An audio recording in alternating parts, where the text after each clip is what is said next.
રોજીરોટી માટે ગયેલા ગુજરાતના 77 માછીમારો ઈરાનમાં ફસાયા છે। યુદ્ધના ખૌફ વચ્ચે ભયના ઓથાર હેઠળ તેઓ દિવસો પસાર કરી રહ્યા છે। વતનમાં બેઠેલા પરિવારોની આંખો પોતાના વાલાઓને હેમખેમ પરત આવવાની રાહ જોઈ રહી છે। જોઈએ આ વિશેષ અહેવાલ। ઈરાન ઇઝરાયલ અમેરિકા યુદ્ધની ભયાનક સ્થિતિ વચ્ચે દક્ષિણ ગુજરાતના 77 માછીમારો ઈરાનમાં અટવાયા છે।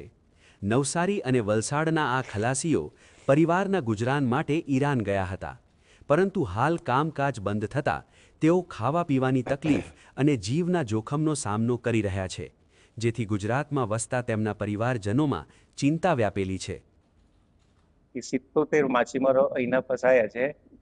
ઈરાનની એમ્બેસીને વાત કરીએ તો એમણે કીધું કે ભારતના 700 લોકો જે છે આમાં અહીંયા આવવા માટેનો પ્રયાસ કરે છે, પણ સ્થિતિ એવી છે કે એના માટે ભારત સરકારે આમાં એક અહમી ભૂમિકા નિભાવવી પડશે।